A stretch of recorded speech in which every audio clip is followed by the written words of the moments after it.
Hello दोस्तों, स्वागत है आपका हमारे चैनल मिशन मैथमेटिक्स में। दोस्तों, जैसे कि मैंने पिछली वीडियो में बताया था कि ये 12th क्लास के मैथमेटिक्स में कौन कौन से चैप्टर्स पढ़नी है, तो मैंने बता दिया था कि मैंने दो पीडीएफ डिजाइन किया है, पीडीएफ 1 और पीडीएफ 2। पीडीएफ 1 में 7 चैप्टर आते हैं और पीडीएफ 2 में ये कैलकुलस के सारे चैप्टर्स आते हैं। तो ये पीडीएफ 1 से आज मैं स्टार्ट कर रहा हूँ ये फर्स्ट चैप्टर, जिसका नाम है डिटर्मिनेंट। तो सबसे पहले डिटर्मिनेंट कहते किसको हैं, डिटर्मिनेंट पढ़ने से पहले उसके बारे में जानकारी ले लेते हैं। यहाँ देखो, ये डिटर्मिनेंट है। ये डिटर्मिनेंट की डेफिनेशन सबसे पहले हम लोग देखते हैं कि डिटर्मिनेंट कहते किसको है।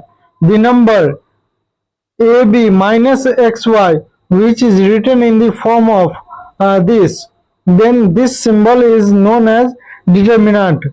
कोई नंबर ऐसा A B minus X Y, ये कोई ऐसा एक नंबर है जिसको हम लोग इस फॉर्म में लिखते हैं। जैसे यहाँ ए और बी मल्टीप्लाई है, तो ये डायगोनल एलिमेंट है और ये डायगोनल एलिमेंट है और फिर ये भी डायगोनल एलिमेंट है। तो इस डायगोनल को क्या बोलते थे, प्रिंसिपल डायगोनल। और इस डायगोनल को बोलते हैं अपन इस डायगोनल को क्या बोलते हैं, ये प्रिंसिपल डायगोनल है और ये वाले डायगोनल को अपन बोलते हैं ये सेकेंडरी डायगोनल। तो ये इस फॉर्म में लिखते हैं। It is denoted by capital D और डेल्टा। कैपिटल डी और डेल्टा से डिनोट करते हैं, जहां पे ए बी एक्स और वाई क्या है, ये एलिमेंट्स ऑफ द डिटर्मिनेंट है, जो कि विच इज रियल और इमेजिनरी। जो रियल भी हो सकता है या इमेजिनरी भी हो सकता है। अब रियल और इमेजिनरी कहते किसको हैं, जैसे ये कोई भी 2 हो गया, 3 हो गया, 4 हो गया या 5 हो गया, ये सब क्या है, ये सब आपका रियल नंबर है। अगर इसी में आयोटा मतलब आई आ गया, ऐड हो गया, ये इसी में आयोटा, जो कि आप लोग कॉम्प्लेक्स नंबर में पढ़ा होगा। तो ये आयोटा है, आई जिसमें आ गया उसको अपन इमेजिनरी नंबर बोलते हैं। तो ये रियल और इमेजिनरी का कॉन्सेप्ट आप लोग समझ गए हो। अब इसमें क्या है, ये रो कहते किसको है, horizontal lines are known as row. जो भी हॉरिजॉन्टल लाइंस है, मतलब ये वाली ऐसा ये लाइन, एक मिनट दिखा रहा हूं आपको।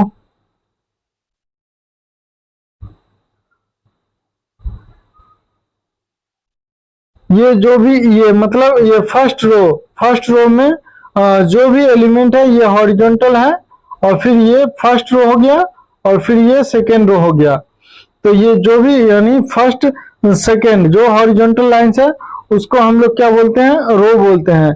जैसे कि मल्टीपल, यहाँ तो 2 ही रो है, अगर मल्टीपल रो आ गया तो उसको हम लोग R1 R2 R3 dot dot dot Rn respectively Rn से डिनोट करते हैं। अब कॉलम क्या होता है, अब ये देख लो, column vertical lines are known as column. अब ये भी जो वर्टिकल लाइंस है, ये कॉलम फर्स्ट हो गया, ये कॉलम सेकेंड हो गया। जो भी वर्टिकल लाइंस है उसको हम लोग कॉलम बोलते हैं, जिसको हम लोग first second third dot dot dot nth column से डिनोट करते हैं, जो कि denoted by C1 C2 C3 dot dot dot Cn respectively. अब जैसा कि ये कॉलम को C1 से डिनोट करते हैं, C से डिनोट करते हैं, और रो को R से डिनोट करते हैं। ठीक है।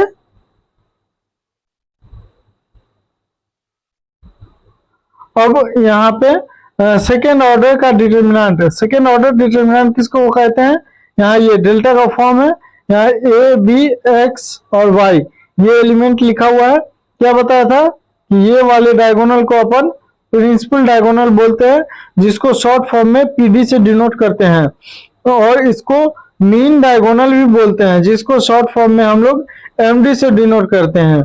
और फिर दूसरा लीड डायगोनल बोलते हैं, जिसको शॉर्ट फॉर्म में एलडी से डिनोट करते हैं।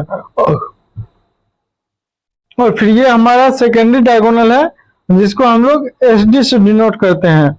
और फिर ये expansion of second order determinant, second order का डिटर्मिनेंट का एक्सपेंशन हम लोग कैसे करेंगे, तो ये A B minus X Y, A B minus X Y को अपन अगर फॉर्मूले के रूप में देखें तो फॉर्मूले के रूप में क्या होता है, ये product of the elements of principal diagonal, मतलब जो भी प्रिंसिपल डायगोनल में एलिमेंट है उसका हम लोग मल्टीप्लाई कर देते हैं।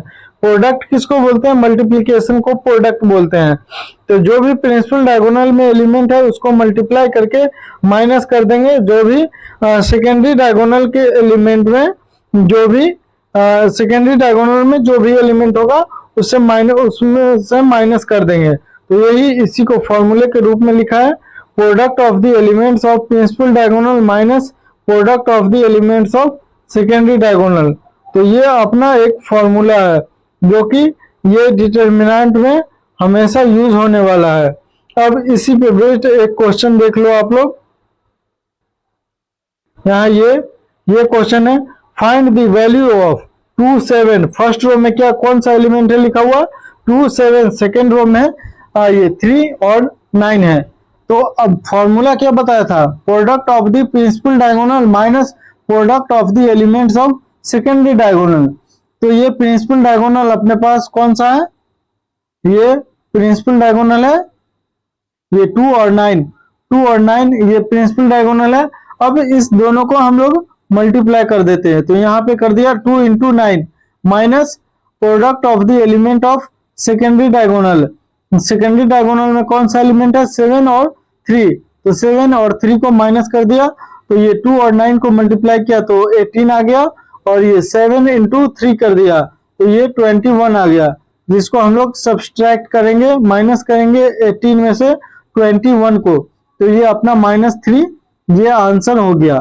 ठीक है, अब उसके बाद ये देखो सेकेंड क्वेश्चन क्या है अपने पास, ये find the maximum and minimum value of this. क्या फर्स्ट रो में कौन सा एलिमेंट लिखा हुआ है sine theta and cos theta. Second row में कौन सा एलिमेंट हो गया ये √3 और 1। ये अपना ये क्वेश्चन है। अब इसकी हम लोग मैक्सिमम और मिनिमम वैल्यू निकालनी है। तो सबसे पहले डिटरमिनेंट निकालने का फॉर्मूला हम लोग क्या जानते हैं, product of the elements of principal diagonal minus product of the elements of secondary diagonal. ठीक है, तो ये product of the element of principal diagonal क्या, तो ये प्रिंसिपल डायगोनल में कौन सा एलिमेंट है साइन थीटा और 1, तो 1 को साइन थीटा से मल्टीप्लाई करेंगे तो ये अपना साइन थीटा ही होगा। फिर ये minus product of the elements of secondary diagonal. Secondary diagonal में कौन सा एलिमेंट है, तो ये √3 और कॉस थीटा, तो ये -√3 और कॉस थीटा ये कर दिया। तो अब ये देखो इसका मैक्सिमम और मिनिमम वैल्यू निकालना है। तो हम लोग को पता है ये sign theta and cos theta का मैक्सिमम और मिनिमम वैल्यू कितनी होती है 1 होती है। तो अपन पहले उसको साइन या कॉस में अपन इसको कन्वर्ट करते हैं। तो यहाँ पे फॉर्मूला इसमें क्या किया, ये 2 से मल्टीप्लाई और 2 से डिवाइड कर दिया। तो यहाँ पे इसको ब्रैकेट में लिख दिया अपन, और फिर ये 2 क्या है 2 से मल्टीप्लाई कर दिया, और ये 1/2 2 से भी डिवाइड कर दिया, तो ये 1/2 इंटू साइन थीटा हो गया माइनस √3/2 इंटू कॉस थीटा हो गया। तो यहाँ पे ये 2 है, अब ये 1/2 किसकी कितने की वैल्यू होती है, तो cos 60 डिग्री की वैल्यू होती है। और फिर ये साइन थीटा को एज इट इज लिख दिया माइनस √3/2 है, √3/2 कितनी की वैल्यू होती है साइन थीटा। तो अब बोलो कि साइन थीटा और कॉस थीटा में ही क्यों लिखा, तो ये अपन जानते हैं ये फॉर्मूला साइन ए प्लस या माइनस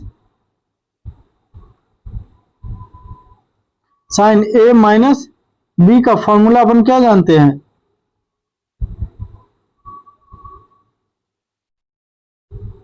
साइन ए माइनस बी का फॉर्मूला होता है sign A cos B minus cos A into sine B. तो ये अपना फॉर्मूला होता है। ठीक है, अब ये देखो तो ये इसी के बेसिस पे लिख दिया। तो यहाँ पे ये लिख दिया 2 साइन थीटा माइनस ये 60 डिग्री। तो ये अब कितना लिख दिया, तो ये 2 इंटू अब हमको मैक्सिमम और मिनिमम वैल्यू निकालनी है। तो ये साइन थीटा की मैक्सिमम वैल्यू कितनी होती है 1, तो 2 में 1 से मल्टीप्लाई कर दिए तो अपना 2 आंसर आ गया। अब साइन थीटा की मिनिमम वैल्यू कितनी होती है -1, तो ये -1 से मल्टीप्लाई कर दिया तो ये -2 हो गया। ये 2 और -2 ये आंसर हो गया।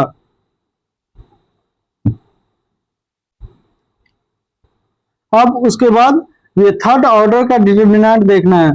थर्ड ऑर्डर का डिटर्मिनेंट मैंने ये लिया है।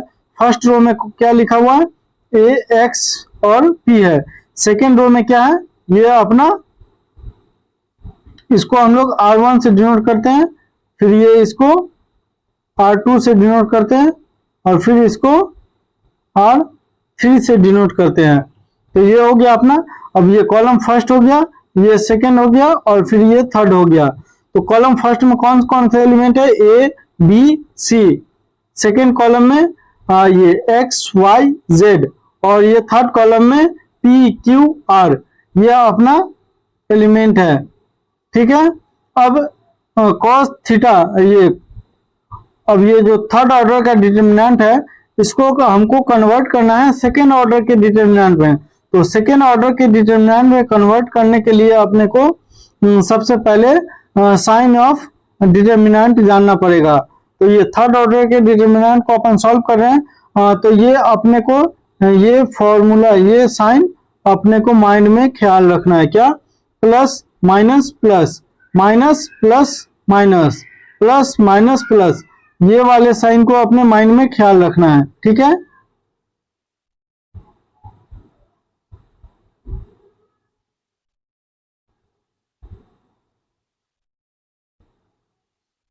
अब ये देखो expansion of third order determinant, third order के डिटर्मिनेंट को एक्सपेंशन करना है।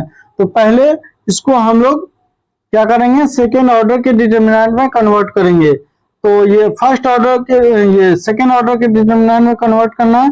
तो क्या लिखेंगे, expanding along first row, first row के अलोंग एक्सपेंड कर रहे हैं।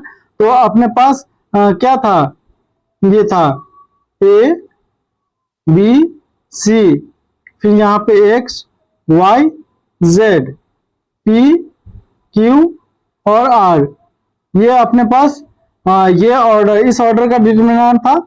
इसको अपन अब सेकेंड ऑर्डर के डिटर्मिनेंट में कन्वर्ट कर रहे हैं। तो सेकेंड ऑर्डर के डिटर्मिनेंट में कन्वर्ट करने के लिए साइन, क्या बोला, साइन का ख्याल रखना पड़ेगा। तो साइन क्या था, ये plus minus plus, minus plus minus, और फिर क्या था, प्लस माइनस प्लस, ये था साइन ऑफ डिटर्मिनेंट। तो क्या कर रहे हैं यहाँ पे, expanding along first row, first row के अलोंग एक्सपेंड कर रहे हैं। तो अपना फर्स्ट रो में क्या है, ए है, एक्स है और पी है। तो इसको, तो ये देखो पहला ये यहाँ फर्स्ट रो के फर्स्ट एलिमेंट लिया, तो यहाँ ए से मल्टीप्लाई किया और फिर इसको सेकेंड ऑर्डर के डिटर्मिनेंट में कन्वर्ट करना। तो ये वाले रो और ये वाले कॉलम को अपने को कैंसिल कर देना है। तो अपने पास एलिमेंट क्या बचा, वाई क्यू जेड आर। तो यहाँ पे लिख दिया वाई क्यू जेड आर, ये यहाँ लिख दिया। फिर ये अब क्या था, यहाँ प्लस था तो यहाँ प्लस दिया, और फिर अब यहाँ क्या है, ये माइनस है यहाँ पे। तो अब यहाँ पे देखो माइनस दे दिया, और फिर ये सेकेंड कॉलम के फर्स्ट रो में एलिमेंट क्या है लिखा हुआ, ये एक्स है। तो अब उसी एक्स को यहाँ पे मल्टीप्लाई कर दिया, और फिर यहाँ पे क्या किया, फर्स्ट कॉलम, ये फर्स्ट रो और सेकेंड कॉलम के एलिमेंट को अपन डिलीट कर दिया। तो अपने पास क्या बचा, बी सी क्यू आर। तो यहाँ पे देखो ये बी सी क्यू आर, ये अपने पास बन गया। अब फिर अब क्या करना है, ये यहाँ पे प्लस है तो अब यहाँ पे प्लस दे दिया, अब प्लस पी किया, और यहाँ पे कौन सा एलिमेंट है, ये पी है, तो यहाँ पे पी कर दिया। फिर उसके बाद ये फर्स्ट रो और थर्ड कॉलम को डिलीट किया। तो अपने पास एलिमेंट क्या बचा, बी वाई सी जेड, यहाँ पे लिख दिया बी वाई सी जेड। अब यहीं पे इसी को product of the element of principal diagonal minus product of the element of secondary diagonal, यही फॉर्मूला लगा करके अब इसी को एज इट इज, मतलब यहाँ पे ये अब ये देखो, फर्स्ट रो के अलोंग एक्सपेंड करो या सेकेंड रो के अलोंग एक्सपेंड करो या थर्ड ये रो के अलोंग एक्सपेंड करो, सभी में आंसर आपका सेम आएगा। तो यहाँ पे पहले मैंने फर्स्ट रो के अलोंग एक्सपेंड करके दिखा दिया, फिर यहाँ पे सेकेंड रो के अलोंग एक्सपेंड करके दिखा दिया, फिर ये थर्ड रो के अलोंग एक्सपेंड करके दिखा दिया। अब आपको हम लोग अब ये कॉलम के अलोंग भी एक्सपेंड करेंगे, तो यही साइन को माइंड में रखना है। तो ये कॉलम के अलोंग फर्स्ट कॉलम और सेकेंड कॉलम, ये first column, second column, third column, किसी भी कॉलम या रो के अलोंग एक्सपेंड करो, आपको आंसर सेम आने वाला है। अब इसी पे बेस्ड आप लोग एक क्वेश्चन को सॉल्व कर लेते हैं। तो यहाँ पे एक अपने पास क्वेश्चन है, क्या ये फाइंड द वैल्यू ऑफ, ये फर्स्ट रो में क्या कौन सा एलिमेंट लिखा हुआ है, ये फर्स्ट रो में 3 4 6 है, ये 2, और सेकेंड रो में अपने पास ये 2 2 4 है, और थर्ड रो में क्या लिखा हुआ है 5 6 10 है। तो ये अपने पास R1 हो गया, ये पहला, ये R1, फिर ये R2 हो गया, और फिर ये R3 हो गया। ठीक है, अब यहाँ पे क्या करेंगे, एक्सपेंडिंग अलोंग फर्स्ट रो के अलोंग एक्सपेंड कर रहे हैं। तो क्या बताया था अपने को साइन माइंड में, ये प्लस माइनस प्लस, ये वाले साइन को अपने को माइंड में ध्यान रखना है। तो फर्स्ट रो के अलोंग एक्सपेंड कर रहे हैं, तो ये साइन को ख्याल रखना है। तो यहाँ पे प्लस है, तो प्लस को अपन लिखते नहीं है। तो यहाँ फर्स्ट रो में कौन सा एलिमेंट है, ये 3 4 एंड 6 एलिमेंट है। तो यहाँ पे 3 से मल्टीप्लाई किया, अब ये फर्स्ट रो और फर्स्ट कॉलम के एलिमेंट को डिलीट किया, तो अपने पास क्या बच गया 2 4 6 10। तो यहाँ पे लिख दिया 2 4 6 10। अब यहाँ पे देखो ये माइनस है, ये साइन माइनस है, तो यहाँ पे भी माइनस लिख दिया। ठीक है, अब यहाँ पे ये 4 है लिखा हुआ, ठीक है, तो यहाँ पे 4 दे दिया। अब ये फर्स्ट रो और सेकेंड कॉलम को डिलीट किया, तो अपने पास कौन सा एलिमेंट बच गया, ये 2 5 2 5, फिर ये 4 10। ठीक है, ये बच गया। और फिर ये थर्ड साइन को लिखना है, तीसरी साइन को। तो यहाँ पे ये प्लस है, तो यहाँ पे प्लस लिख दिया। ठीक है, अब यहाँ पे ये क्या लिखा हुआ है 6 है, तो यहाँ पे 6 से मल्टीप्लाई किया। अब यहाँ फर्स्ट रो और थर्ड कॉलम को डिलीट करेंगे, तो अपने पास क्या बचेगा 2 2 5 6, ये 2 2 5 6। अब क्या बताया था आपको, क्या बताया था कि ये देखो, अब product of the element of principal diagonal minus product of the element of secondary diagonal करेंगे, अपने पास ये इसका आंसर 0 आ गया। अब ये किसी भी रो या कॉलम के अलोंग एक्सपेंड करेंगे, तो अपने पास सभी के एक्सपेंशन में अपने को सेम आंसर आने वाली है। ठीक है, तो आज के लिए इस वीडियो में इतना ही। अगर वीडियो अच्छी लगी हो तो वीडियो को लाइक कर देना, चैनल पे नए हो तो चैनल को सब्सक्राइब करके बेल आइकन को प्रेस कर देना।